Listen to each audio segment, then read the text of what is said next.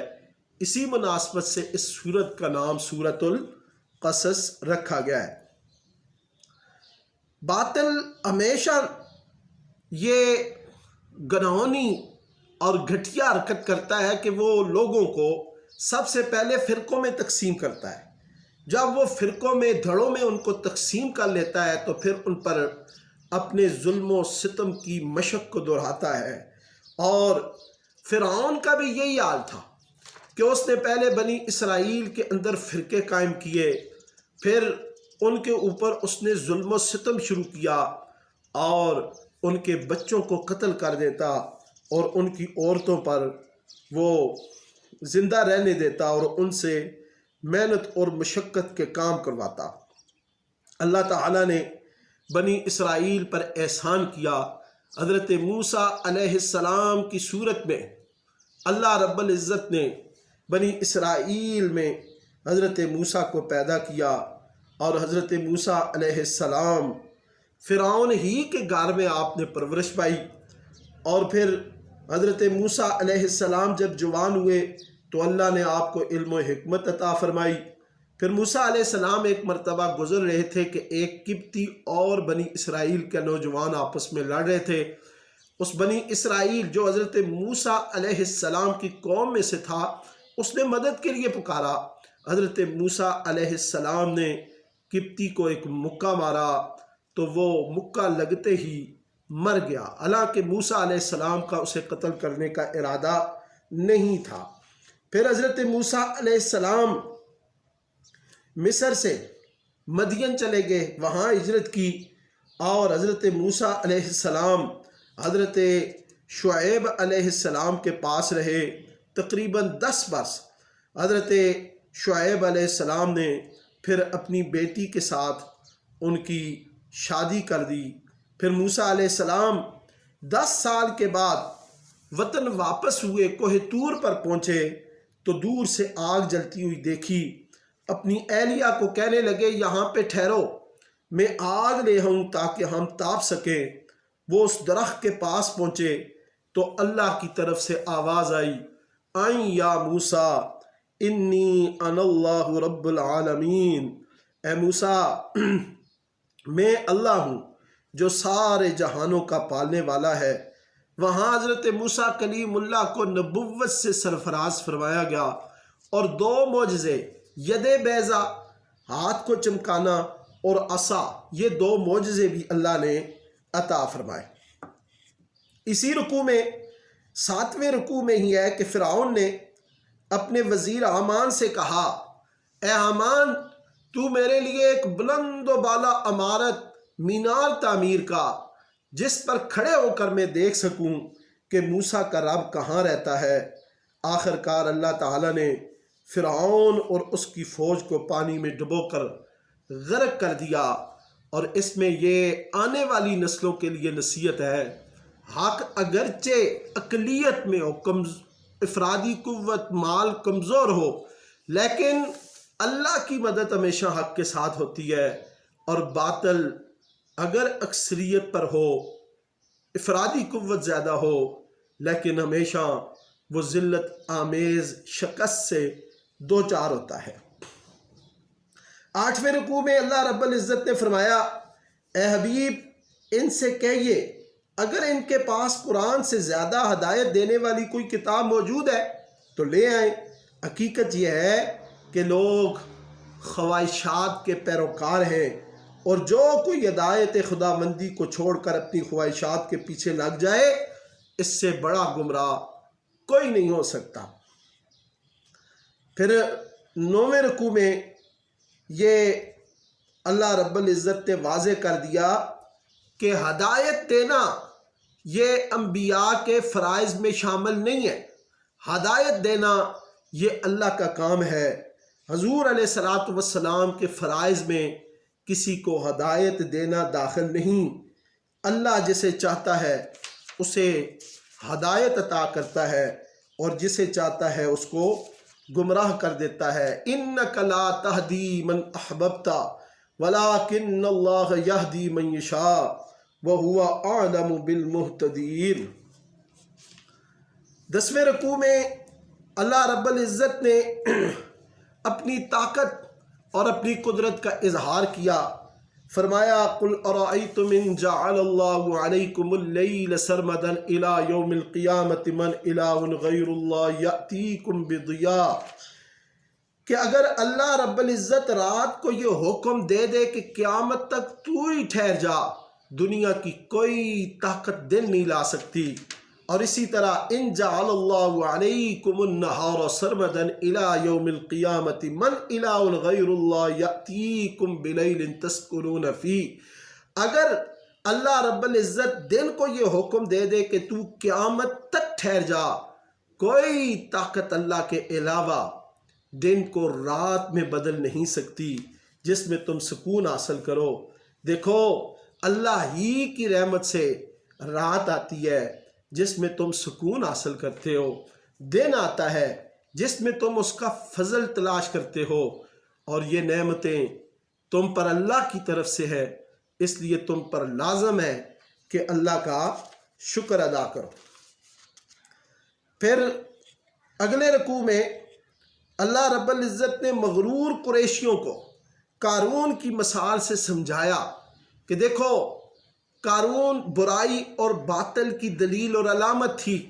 جب حق حضرت موسیٰ علیہ السلام کے سامنے وہ آیا، اس کے پاس مال تھا، خزانے تھے، لیکن اللہ کے مقابلے میں قارون کو شکست ہوئی، اور حضرت موسیٰ علیہ السلام فتح و نصرت کے ساتھ اس دنیا پر قیامت تک ان کا نام روشن رہے گا۔ قارون موسیٰ علیہ السلام کا ایک رشتہ دار تھا، اسے اللہ کی طرف سے یہ بڑا مال اور ترقی ملی، اور اس کے خزانوں کی چابیاں ایک بڑی جماعت اٹھاتی تھی۔ حضرت موسیٰ علیہ السلام نے اسے کہا کہ تکبر نہ کر، یہ اچھی صفات نہیں ہے۔ اللہ رب العزت تکبر کرنے والوں، شیخی مارنے والوں کو پسند نہیں کرتا۔ چنانچہ اس نے مال و دولت کی فراوانی سے اللہ کے مقابلے میں اپنا ہی ایک جہان آباد کر رکھا تھا، اور حضرت موسیٰ علیہ السلام کے ساتھ اس کا رویہ اچھا نہیں تھا۔ یہاں تک کہ مفسرین کرام نے یہ لکھا ہے کہ حضرت موسیٰ علیہ السلام کی عزت کو تار تار کرنے کے لیے اس نے ایک فاحشہ عورت کو لالچ دی، اور حضرت موسیٰ علیہ السلام پر زنا کا الزام لگوا دیا۔ حضرت موسیٰ علیہ السلام جو کہ بے گناہ تھے، معصوم تھے، اور اللہ رب العزت نے ان کی جو رسالت اور نبوت تھی اس کی حفاظت فرمائی، اور یہ اللہ کا وعدہ ہے کہ وہ اپنے انبیاء کی عصمت کی خود حفاظت کرتا ہے۔ اللہ نے اپنے اوپر مومنین کے مدد کو لازم کر رکھا ہے۔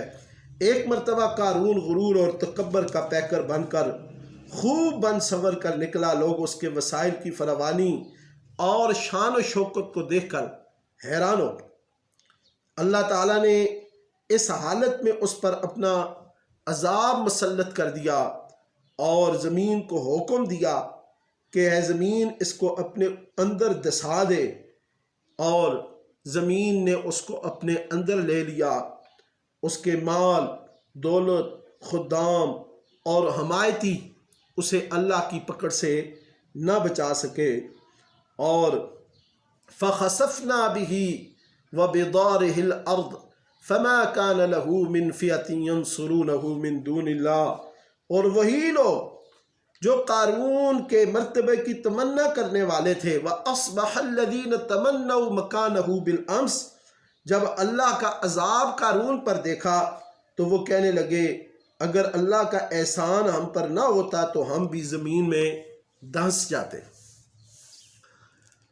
20ویں پارے کے 12ویں رکوع اور سورۃ القصص کے آخری رکوع میں اللہ رب العزت نے قارون کے واقعے کے اختتام پر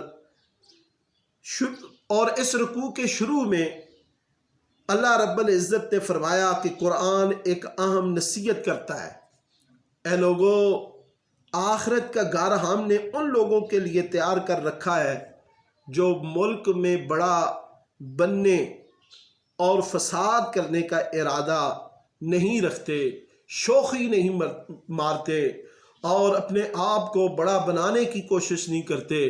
یاد رکھو اللہ کے نزدیک عزت والا، فضیلت والا وہی ہے اور اچھے انجام والا وہی ہے جو متقی اور پرہیزگار ہے، والعاقبۃ للمتقین۔ اور پھر اس سورت کے آخر میں اللہ رب العزت نے فرمایا اللہ کے ساتھ کسی دوسرے معبود کو شریک نہ کیجیے، اس کے علاوہ کوئی معبود نہیں ہے، ہر چیز فانی ہے، اسی اللہ کے فیصلے کائنات میں نافذ ہوتے ہیں اور تم سب لوٹ کر اسی کے پاس جاؤ گے۔ پھر سورۃ العنکبوت شروع ہوتی ہے۔ سورۃ العنکبوت 7 رکوعات 69 آیات پر مشتمل مکی صورت ہے۔ ترتیب مصحف کے اعتبار سے سورۃ العنکبوت کا نمبر 29واں ہے۔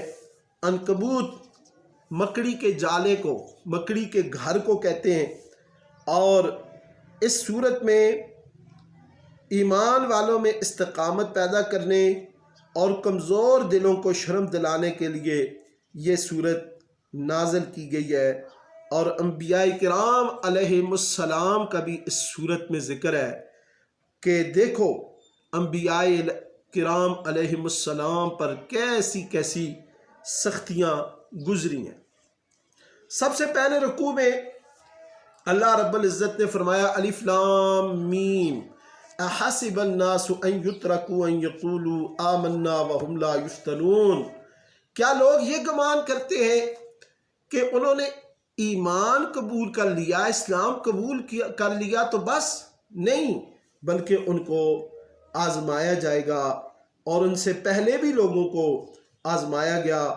اللہ یہ ضرور دیکھنا چاہتا ہے کہ سچے کون ہیں اور جھوٹے کون ہیں، اور کون ہے کہ جو اپنی بات پر، اللہ کے دین پر آنے والی تکلیفوں پر بھی استقامت کے ساتھ کھڑے رہتے ہیں۔ پھر اللہ رب العزت نے اسی رکوع میں جن مسلمانوں کے والدین مشرک تھے انہیں ہدایت فرمائی گئی کہ ایمان پر قائم رہے، ماں باپ کا کوئی غلط حکم نہ مانے، البتہ ان کے ساتھ نیک سلوک کرتے رہیں۔ کمزور دل مسلمانوں سے فرمایا گیا کہ اللہ کے راستوں کی سختیوں کو برداشت کرو، کیونکہ اللہ یہ ضرور دیکھتا ہے کہ کون ایمان والے ہیں اور کون منافق ہیں۔ 14ویں رکوع میں حضرت نوح اور حضرت ابراہیم علیہم السلام کی اپنی اپنی قوموں میں تبلیغ کا ذکر ہے۔ پھر حضرت ابراہیم اور لوط علیہم السلام کا ذکر بھی 15ویں پارے میں کیا گیا۔ لوط علیہ السلام نے قوم سے فرمایا کہ تم ایسی بے حیائی کا ارتکاب کرتے ہو، تم سے پہلے کسی نے بھی یہ حرکت نہیں کی۔ قوم نے کہا جو کچھ کرنا چاہیے کر لے، ہم تو فحاشی اور عریانی سے باز آنے والے نہیں ہیں۔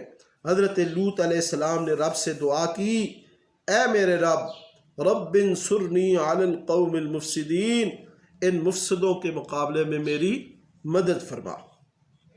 20ویں سپارے کے آخری رکوع میں اللہ رب العزت نے نافرمان قوموں کی ہلاکت مختلف عذابوں سے کی، ان کا ذکر کیا کہ ہم نے ہر ایک قوم کو اس کے گناہ میں پکڑا، کسی پر پتھروں کی بارش برسائی، کسی کو زبردست دھماکے نے آ لیا، کسی کو ہم نے زمین میں دسا دیا، کسی کو غرق کر دیا۔ وَمِنْهُمْ مَنْ أَغْرَقْنَا فَمِنْهُمْ مَنْ أَرْسَلْنَا عَلَيْهِ حَاصِبًا وَمِنْهُمْ مَنْ أَخَذَتْهُ الصَّيْحَةُ وَمِنْهُمْ مَنْ خَسَفْنَا بِهِ الْأَرْضَ وَمِنْهُمْ مَنْ أَغْرَقْنَا۔ کسی کو ہم نے غرق کر دیا، اور اللہ فرماتا ہے ہم ظلم کرنے والے نہیں تھے، وہ خود ہی اپنی جانوں پر ظلم کرنے والے تھے۔ جن لوگوں نے اللہ کو چھوڑ کر دوسرے معبود بنا لیے ہیں، ان کی مثال مکڑی جیسی ہے جو جالا تان کر اپنا گھر بناتی ہے. کمثل العنکبوت مثل الذین اتخذوا من دون اللہ اولیاء کمثل العنکبوت اتخذت بیتا وَإِنَّ أَوْهَنَ الْبُيُوتِ لَبَيْتُ الْعَنْكَبُوتِ. اور یہ مثالیں ہم لوگوں کے سمجھانے کے لیے بیان کرتے ہیں، انہیں صرف علم والے ہی سمجھتے ہیں. اور آخر میں فرمایا آسمان اور زمین کی بہترین تخلیق اہل ایمان کے لیے اللہ کی قدرت کی عظیم الشان دلیل ہے. خلق اللہ السماوات والارض بالحق ان فی ذلک لآیۃ للمؤمنین.